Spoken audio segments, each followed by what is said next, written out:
Assalamualaikum warahmatullahi wabarakatuh. Om Swastiastu, Namo Buddhaya, salam sejahtera, salam kebajikan untuk kita semua.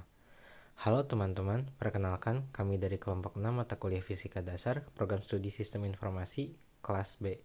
Kelompok kami beranggotakan 5 orang, yaitu Insirah Amaliana, Rizky Muhammad Alfarizi, Muhammad Naufal, Haikal Buana Maulidina, dan saya sendiri, Muhammad Rafi Ramadhani, selaku moderator. Di video kali ini, kami akan memaparkan salah satu materi fisika, yaitu gelombang dan getaran. Sebelumnya, apakah kalian pernah mendengar atau mempelajari gelombang dan getaran? Jika belum pernah, mari kita bahas. Pertama-tama, saya akan menjelaskan definisi dari sebuah getaran. Getaran adalah salah satu bentuk gerak yang khusus. Kita hanya akan meninjau getaran dan atau osilasi yang sederhana. Untuk itu, kita akan meninjau energi potensial yang dimiliki sebuah partikel bermassa m yang berada dalam keadaan kesetimbangan stabil di sekitar titik nol.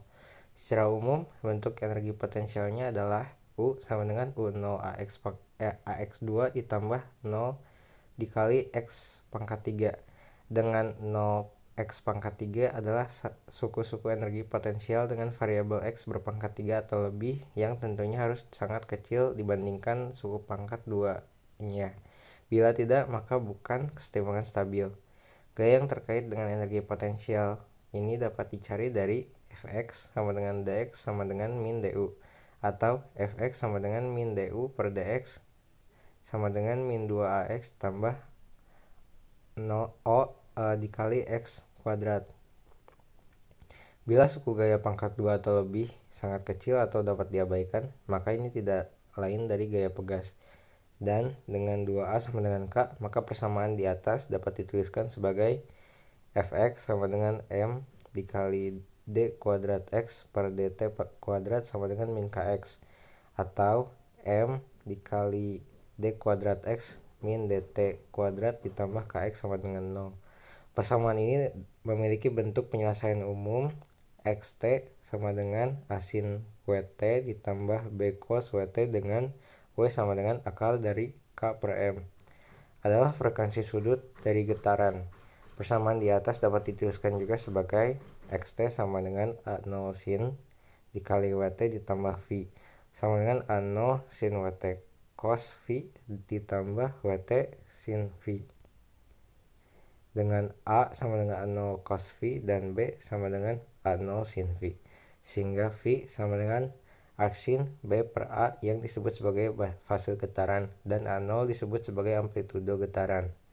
Getaran yang memiliki persamaan di atas disebut sebagai getaran selaras sederhana. Berikut ini beberapa contoh getaran selaras sederhana. Yang pertama adalah sebuah bandul.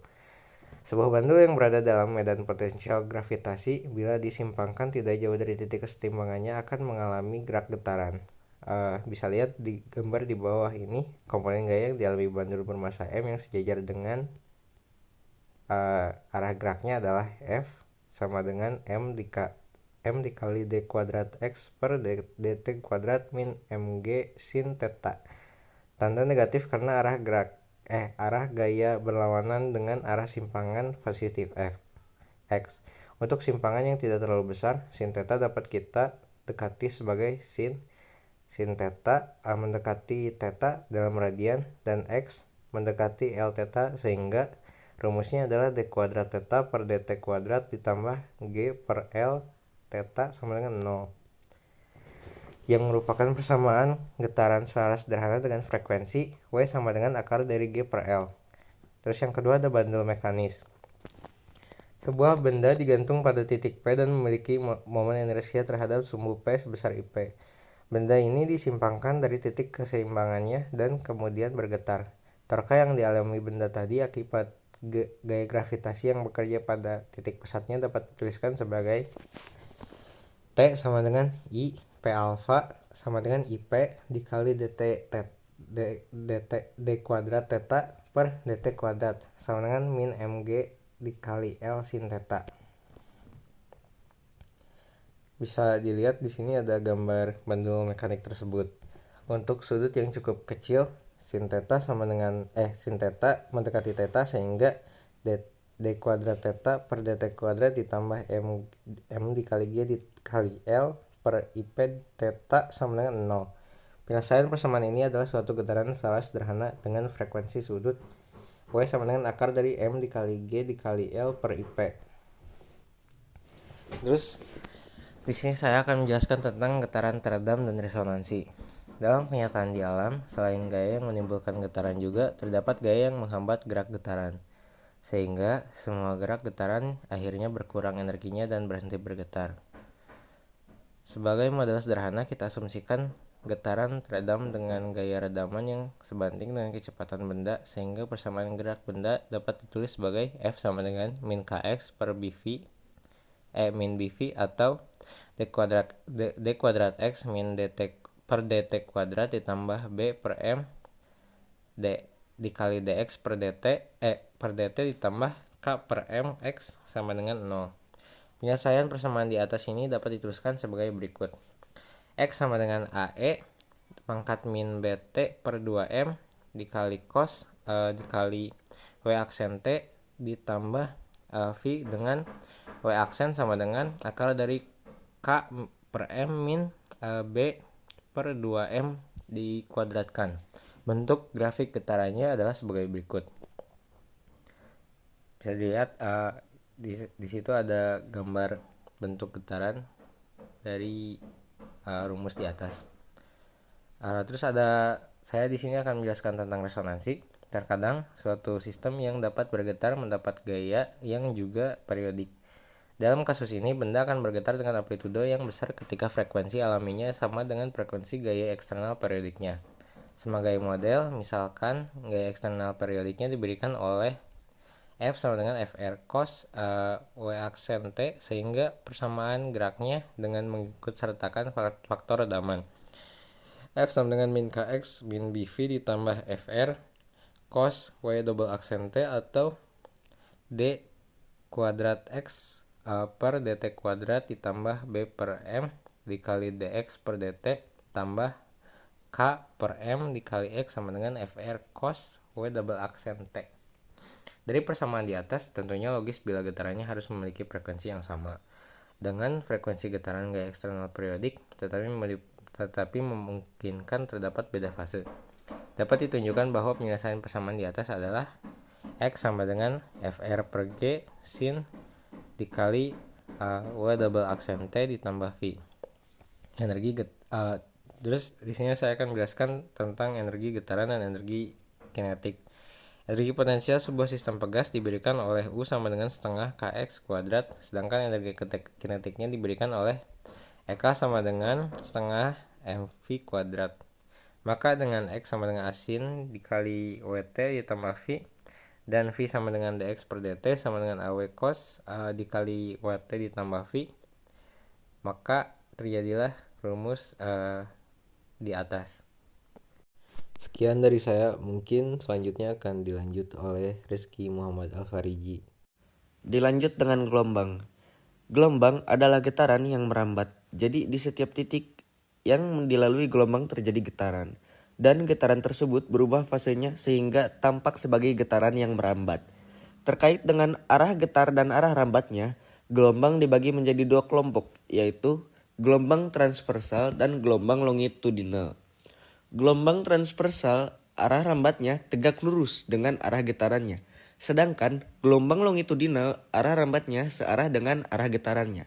Persamaan gelombang memenuhi bentuk D pangkat 2X per DZ pangkat 2 sama dengan 1 per V pangkat 2 dikali D pangkat 2X per DT pangkat 2.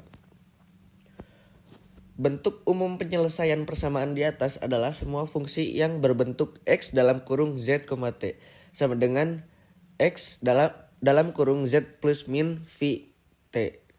Hal ini dapat ditunjukkan dengan mudah.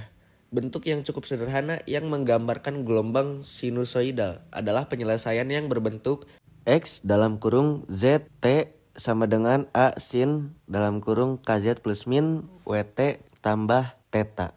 Untuk suatu waktu T tertentu, misalkan T sama dengan 0 dan pilih theta sama dengan 0, maka X, Z, T sama dengan A sin KZ. X dalam kurung Z, T sama dengan A sin dalam kurung KZ plus min WT tambah theta.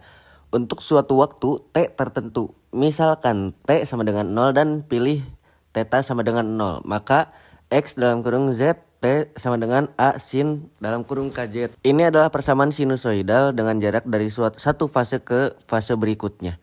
Diberikan oleh Z sama dengan lambda sama dengan 2V per K, atau berarti K sama dengan 2V per lambda. Bilangan K ini menunjukkan jumlah gelombang atau bilangan gelombang per 2V satuan panjang. Untuk suatu posisi tertentu, misalkan Z sama dengan 0 dan dipilih theta sama dengan 0, maka X dalam kurung ZT sama dengan min A sin dalam kurung WT. Ini adalah persamaan getaran sinusoidal di suatu titik. Periode getarnya diberikan oleh T sama dengan 2V per W, atau berarti W sama dengan 2V per T sama dengan 2V kali F. Dengan F adalah frekuensi gelombang. Untuk suatu fase tertentu dari gelombang, pola gelombang tersebut akan tetap selama nilai Kx min Wt tetap.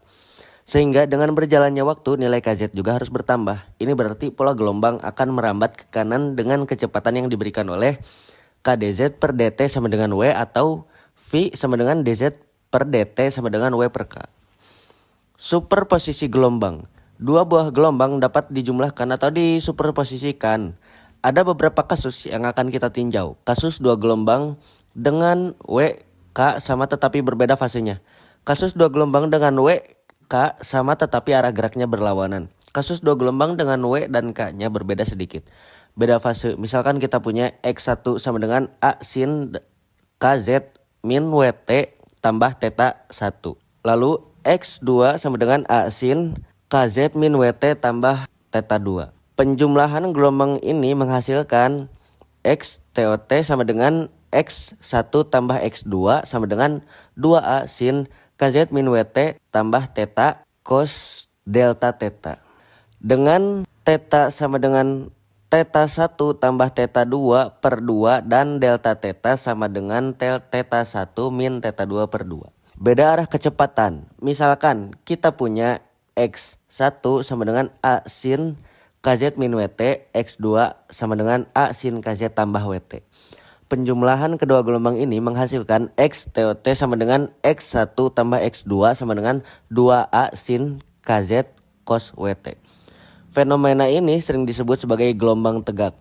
Beda frekuensi dan panjang gelombang. Misalkan kita punya X1 sama dengan A sin K1Z min W1T. X2 sama dengan A sin K2Z min W2T. Penjumlahan kedua gelombang ini menghasilkan XTOT sama dengan X1 tambah X2 sama dengan 2A sin KZ min WT tambah theta cos delta KZ min delta WT. Dengan K sama dengan K1 tambah K2 per 2, W sama dengan W1 tambah W2 per 2, dan delta K sama dengan K1 min K2 per 2, delta W sama dengan theta 1 min theta 2 per 2. Ketika bedanya sangat kecil, maka muncul fenomena yang disebut sebagai layangan. Mungkin dicukupkan sekian pembahasan mengenai gelombang dan getaran dari kelompok kami. Mohon maaf bila ada kesalahan dan kekurangan dalam pembuatan video. Terima kasih sudah menonton, semoga ilmunya bermanfaat bagi kita semua. Wassalamualaikum warahmatullahi wabarakatuh.